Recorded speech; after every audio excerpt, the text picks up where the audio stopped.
أعوذ بالله من الشيطان الرجيم. بسم الله الرحمن الرحيم. ومن يقنت منكن لله ورسوله وتعمل صالحا نؤتها أجرها مرتين وأعتدنا لها رزقا كريما. يا نساء النبي لستن كأحد من النساء إن اتقيتن فلا تخضعن بالقول فيطمع الذي في قلبه مرض وقلن قولا معروفا. وقرن في بيوتكن ولا تبرجن تبرج الجاهلية الأولى وأقمنا الصلاة وآتينا الزكاة وأطعنا الله ورسوله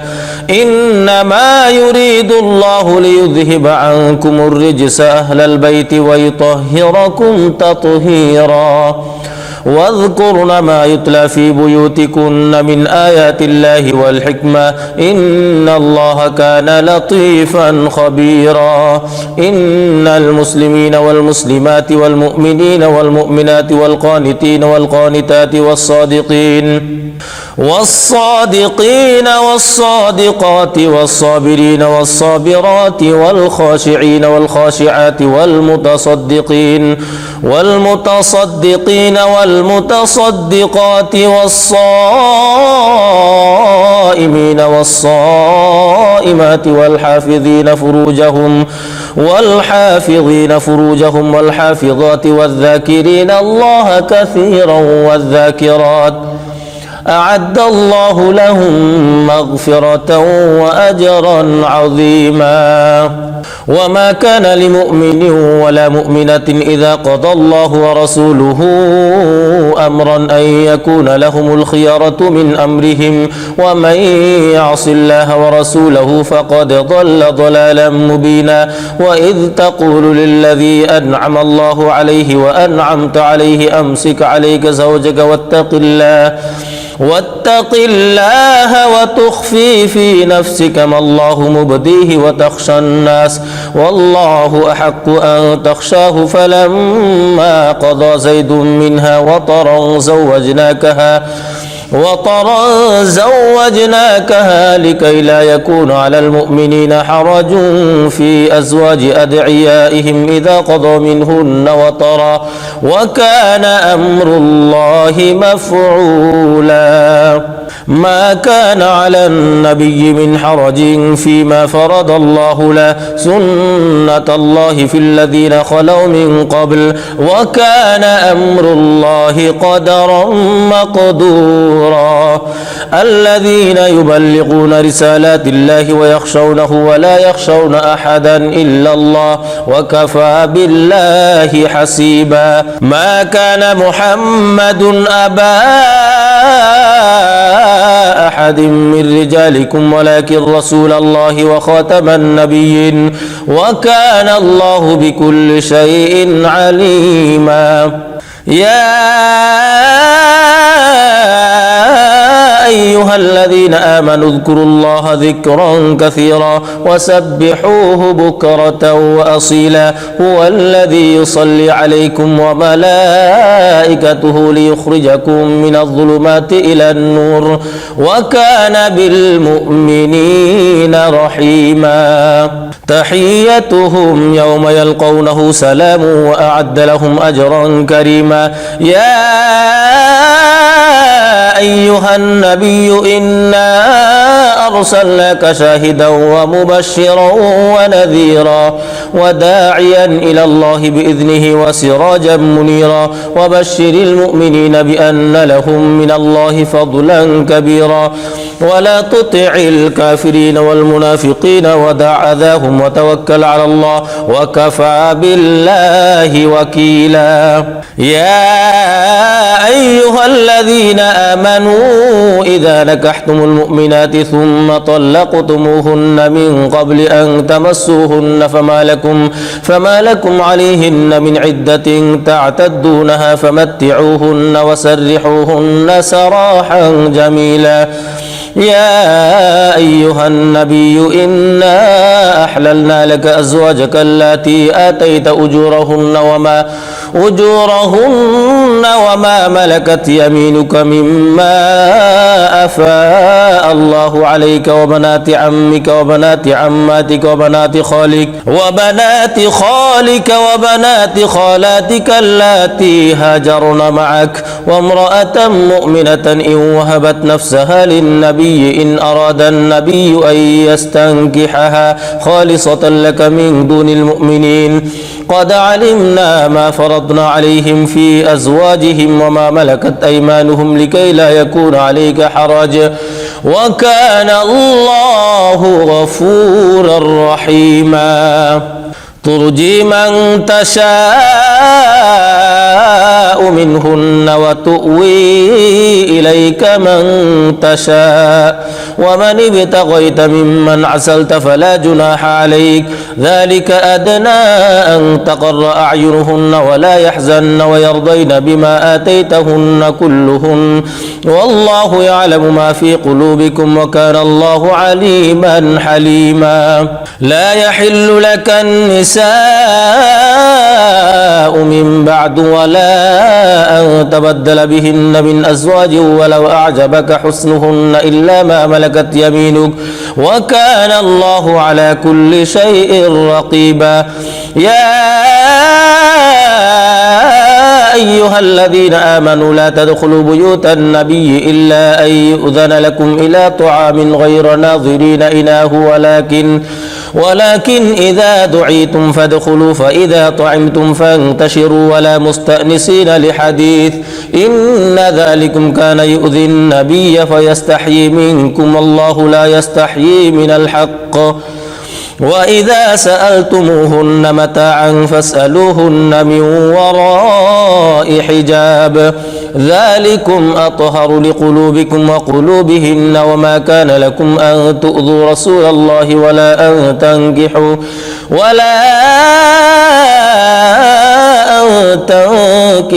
أزواجه من بعده أبدا إن ذلكم كان عند الله عظيما إن تبدوا شيئا أو تخفوه فإن الله كان بكل شيء عليما لا جناح عليهن في آبائهن ولا أبنائهن ولا إخوانهن ولا أبناء إخوانهن ولا أبناء أخواتهن ولا نسائهن ولا ما ملكت أيمانهن واتقين الله إن الله كان على كل شيء شهيدا إن الله وملائكته يصلون على النبي يا أيها الذين آمنوا صلوا عليه وسلموا تسليما إن الذين يؤذون الله ورسوله لعنهم الله في الدنيا والآخرة وأعد لهم عذابا مهينا والذين يؤذون المؤمنين والمؤمنات بغير ما اكتسبوا فقد احتملوا بهتانا وإثما مبينا يا أيها النبي قل لأزواجك وبناتك ونساء المؤمنين يدنين عليهن من جلابيبهن ذلك أدنى أن يعرفن فلا يؤذين وكان الله غفورا رحيما لئن لم ينته المنافقون والذين في قلوبهم مرض والمرجفون في المدينة لنغرينك بهم ثم لا يجاورونك فيها إلا قليلا ملعونين أينما ثقفوا أخذوا وقتلوا تقتيلا سنة الله في الذين خلوا من قبل ولن تجد لسنة الله تبديلا يسألك الناس عن الساعة قل إنما علمها عند الله وما يدريك لعل الساعة تكون قريبا إن الله لعن الكافرين وأعد لهم سعيرا خالدين فيها أبدا لا يجدون وليا ولا نصيرا يوم تقلب وجوههم في النار يقولون يا ليتنا أطعنا الله وأطعنا الرسول وقالوا ربنا إنا أطعنا سادتنا وكبراءنا فأضلونا السبيلا ربنا آتهم ضعفين من العذاب والعنهم لعنا كبيرا يا أيها الذين آمنوا لا تكونوا كالذين آذوا موسى فبرأه الله مما قالوا وكان عند الله وجيها يا أيها الذين آمنوا اتقوا الله وقولوا قولا سديدا يصلح لكم أعمالكم ويغفر لكم ذنوبكم ومن يطع الله ورسوله فقد فاز فوزا عظيما إنا عرضنا الأمانة على السماوات والأرض والجبال فأبين أن يحملنها وأشفقن منها وحملها الإنسان إنه كان ظلوما جهولا ليعذب الله المنافقين والمنافقات والمشركين والمشركات ويتوب الله على المؤمنين والمؤمنات وكان الله غفورا رحيما بسم الله الرحمن الرحيم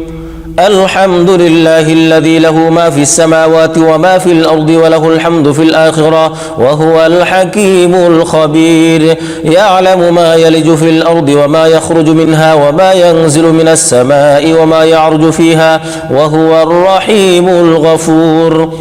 وقال الذين كفروا لا تأتينا الساعة قل بلى وربي لتأتينكم عالم الغيب لا يعزب عنه مثقال ذرة في السماوات ولا في الأرض ولا أصغر من ذلك ولا أكبر إلا في كتاب مبين ليجزي الذين آمنوا وعملوا الصالحات أولئك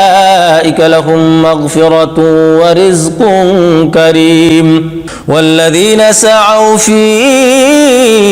آياتنا معاجزين أولئك لهم عذاب من رجس أليم ويرى الذين أوتوا العلم الذي أنزل إليك من ربك هو الحق ويهدي إلى صراط العزيز الحميد وقال الذين كفروا هل ندلكم على رجل ينبئكم إذا مزقتم كل ممزق إنكم لفي خلق جديد أفترى على الله كذبا أم به جنة بل الذين لا يؤمنون بالآخرة في العذاب والضلال البعيد أفلم يروا إلى ما بين أيديهم وما خلفهم من السماء والأرض إن نشأ نخسف بهم الأرض أو نسقط عليهم كسفا من السماء إن في ذلك لآية لكل عبد منيب ولقد آتينا داود منا فضلا يا جبال أوبي معه والطير وألنا له الحديد أن يعمل سابغات وقدر في السرد واعملوا صالحا إني بما تعملون بصير ولسليمان الريح غدوها شهر ورواحها شهر وأسلنا له عين القطر ومن الجن من يعمل بين يديه بإذن ربه ومن يزغ منهم عن أمرنا نذقه من عذاب السعير يعملون له ما يشاء من محارب وتماثيل وجفان كالجواب وقدور الراسيات اعملوا آل داود شكرا وقليل من عبادي الشكور فلما قضينا عليه الموت ما دلهم على موته إلا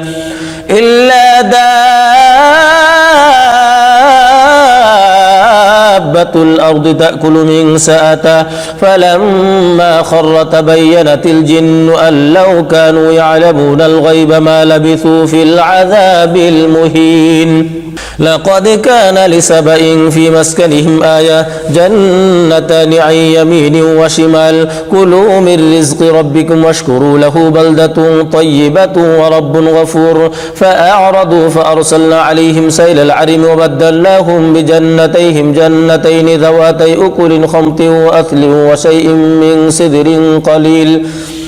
ذلك جزيناهم بما كفروا وهل نجازي إلا الكفور وجعلنا بينهم وبين القرى التي باركنا فيها قرى ظاهرة وقدرنا فيها السير سيروا فيها ليالي وأياما آمنين فقالوا ربنا باعد بين أسفارنا وظلموا أنفسهم فجعلناهم أحاديث ومزقناهم كل ممزق إن في ذلك لآيات لكل صبار شكور ولقد صدق عليهم إبليس ظنه فاتبعوه إلا فريقا من المؤمنين وما كان له عليهم من سلطان إلا لنعلم من يؤمن بالآخرة ممن هو منها في شك وربك على كل شيء حفيظ قل ادعوا الذين زعمتم من دون الله لا يملكون مثقال ذرة في السماوات ولا في الأرض وما لهم فيهما من شرك وما له منهم من ظهير ولا تنفع الشفاعة عنده إلا لمن أذن له حتى إذا فزع عن قلوبهم قالوا ماذا قال ربكم قالوا الحق وهو العلي الكبير قل من يرزقكم من السماوات والأرض قل الله وإنا أو إياكم لعلى هدى أو في ضلال مبين قل لا تسألون عما أجرمنا ولا نسأل عما تعملون قل يجمع بيننا ربنا ثم يفتح بيننا بالحق وهو الفتاح العليم قل أروني الذين ألحقتم به شركاء كلا بل هو الله العزيز الحكيم وما أرسلناك إلا كافة للناس بشيرا ونذيرا ولكن أكثر الناس لا يعلمون ويقولون متى هذا الوعد إن كنتم صادقين قل لكم ميعاد يوم لا تستأخرون عنه ساعة ولا تستقدمون وقال الذين كفروا لن نؤمن بهذا القرآن ولا بالذي بين يديه ولو ترى إذ الظالمون موقوفون عند ربهم يرجع بعضهم إلى بعض القول يقول الذين استضعفوا للذين استكبروا لولا أنتم لكنا مؤمنين قال الذين استكبروا للذين استضعفوا أنحن صددناكم عن الهدى بعد إذ جاءكم بل كنتم مجرمين وقال الذين استضعفوا للذين استكبروا بل مكر الليل والنهار إذ تأمروننا أن نكفر بالله ونجعل له أندادا وأسروا الندامة لما رأوا العذاب وجعلنا الأغلال في أعناق الذين كفروا هل يجزون إلا ما كانوا يعملون وما أرسلنا في قرية من نذير إلا قال مترفوها إنا بما أرسلتم به كافرون وقالوا نحن أكثر أموالا وأولادا وما نحن بمعذبين قل إن ربي يبسط الرزق لمن يشاء ويقدر ولكن أكثر الناس لا يعلمون وما أموالكم ولا أولادكم بالتي تقربكم عندنا زلفى إلا من آمن وعمل صالحا فأولئك لهم جزاء الضعف بما عملوا وهم في الغرفات آمنون والذين يسعون في آياتنا معاجزين أولئك في العذاب محضرون قل إن ربي يبسط الرزق لمن يشاء من عباده ويقدر له وما أنفقتم من شيء فهو يخلفه وهو خير الرازقين ويوم يحشرهم جميعا ثم يقول للملائكة أهؤلاء إياكم كانوا يعبدون قالوا سبحانك أنت ولينا من دونهم بل كانوا يعبدون الجن أكثرهم بهم مؤمنون فاليوم لا يملك بعضكم لبعض نفعا ولا ضرا ونقول للذين ظلموا ذوقوا عذاب النار التي كنتم بها تكذبون وإذا تتلى عليهم آياتنا بينات قالوا ما هذا إلا رجل يريد أن يصدكم عما كان يعبد آباؤكم وقالوا ما هذا إلا إفك مفترى وقال الذين كفروا للحق لما جاءهم إن هذا إلا سحر مبين وما آتيناهم من كتب يدرسونها وما أرسلنا إليهم قبلك من نذير وكذب الذين من قبلهم وما بلغوا معشار ما آتيناهم فكذبوا رسلي فكيف كان نكير قل إنما أعظكم بواحدة أن تقوموا لله مثنى وفرادا ثم تتفكروا ما بصاحبكم من جنة إن هو إلا نذير لكم بين يدي عذاب شديد قل ما سألتكم من أجر فهو لكم إن أجري إلا على الله وهو على كل شيء شهيد قل إن ربي يقذف بالحق علام الغيوب قل جاء الحق وما يبدئ الباطل وما يعيد قل إن ضللت فإنما أضل على نفسي وإن اهتديت فبما يوحي إلي ربي إنه سميع قريب ولو ترى إذ فزعوا فلا فوت وأخذوا من مكان قريب وقالوا آمنا به وأن لهم التناوش من مكان بعيد وقد كفروا به من قبل ويقذفون بالغيب من مكان بعيد وحيل بينهم وبين ما يشتهون كما فعل بأشياعهم من قبل إنهم كانوا في شك مريب بسم الله الرحمن الرحيم الحمد لله فاطر السماوات والأرض جاعل الملائكة رسلا أولي أجنحة مثنى وثلاث ورباع يزيد في الخلق ما يشاء إن الله على كل شيء قدير ما يفتح الله للناس من رحمة فلا ممسك لها وما يمسك فلا مرسل له من بعده وهو العزيز الحكيم يا أيها الناس اذكروا نعمة الله عليكم هل من خالق غير الله يرزقكم من السماء والأرض لا إله إلا هو فأنى تؤفكون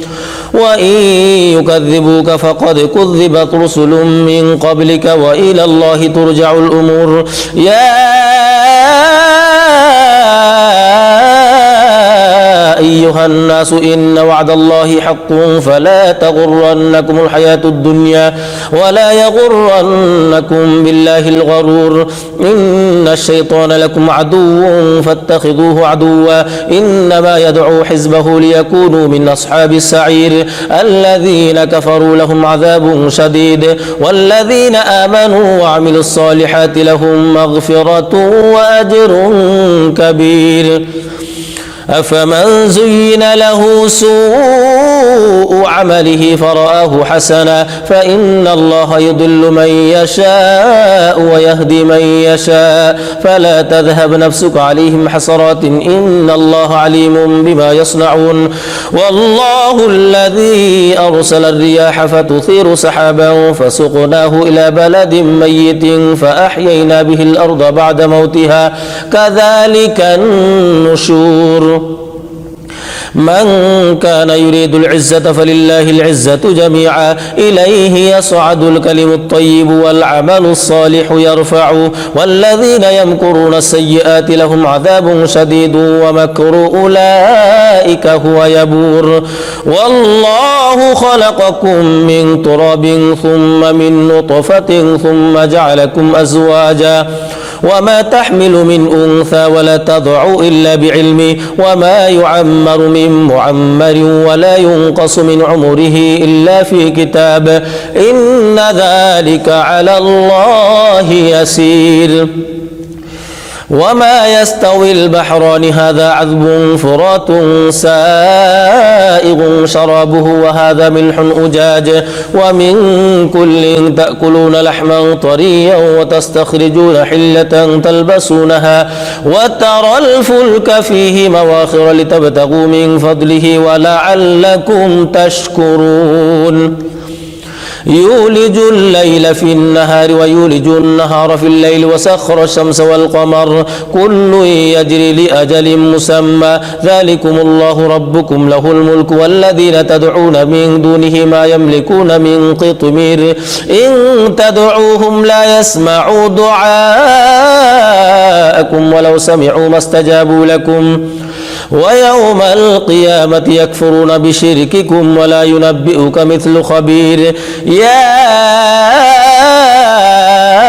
أيها الناس أنتم الفقراء إلى الله والله هو الغني الحميد إن يشأ يذهبكم ويأتي بخلق جديد وما ذلك على الله بعزيز ولا تزر وازرة وزر أخرى وإن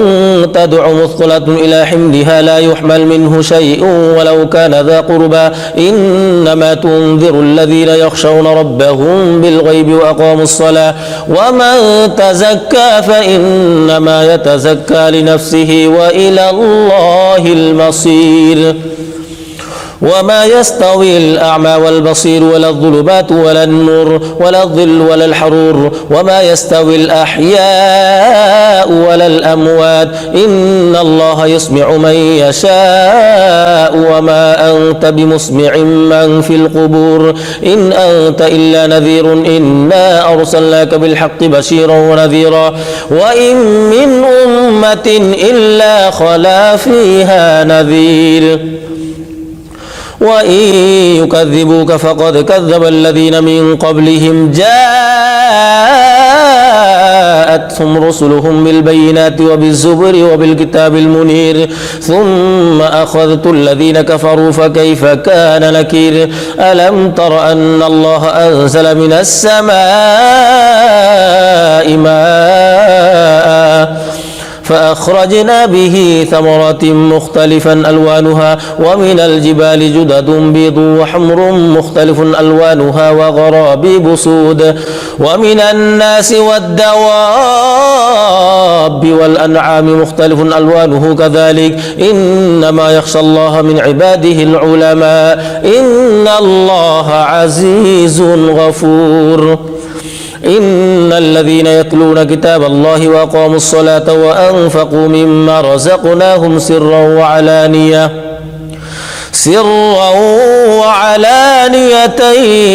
يرجون تجارة لن تبور ليوفيهم أجورهم ويزيدهم من فضله إنه غفور شكور والذي أوحينا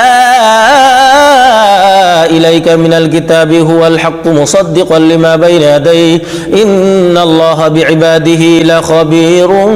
بصير ثم أورثنا الكتاب الذين اصطفينا من عبادنا فمنهم ظالم لنفسه ومنهم مقتصد ومنهم سابق بالخيرات بإذن الله ذلك هو الفضل الكبير جنات عدن يدخلونها يحلون فيها من أسابر من ذهب ولؤلؤا ولباسهم فيها حرير وقالوا الحمد لله الذي أذهب عنا الحزن إن ربنا لغفور شكور الذي أحلنا دار المقامة من فضله لا يمسنا فيها نصب ولا يمسنا فيها لغوب والذين كفروا لهم نار جهنم لا يقضى عليهم فيموتوا ولا يخفف عنهم من عذابها كذلك نجزي كل كفور وهم يصطيخون فيها ربنا أخرجنا نعمل صالحا غير الذي كنا نعمل أولم نعمركم ما يتذكر فيه من تذكر وجاءكم النذير فذوقوا فما للظالمين من نصير إن الله عالم غيب السماوات والأرض إنه عليم بذات الصدور هو الذي جعلكم خلائف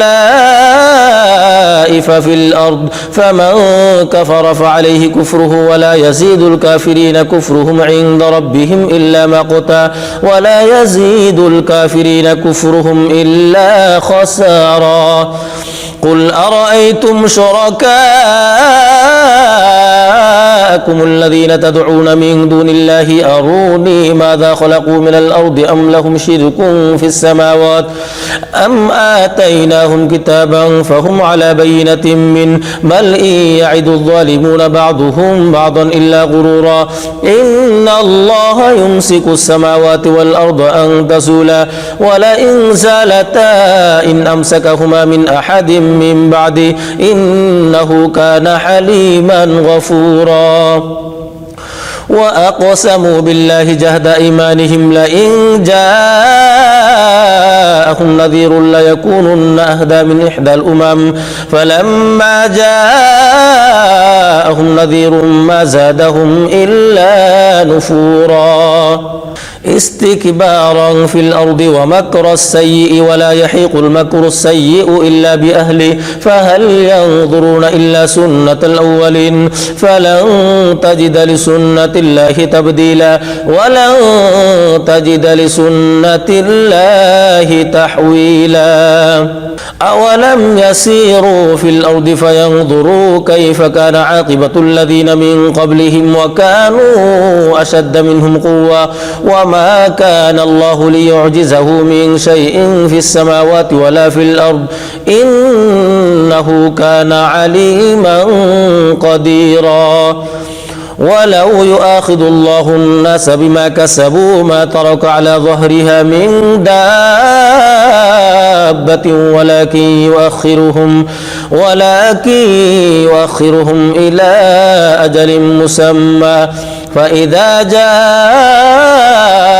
أجلهم فإن الله كان بعباده بصيرا بسم الله الرحمن الرحيم ياسين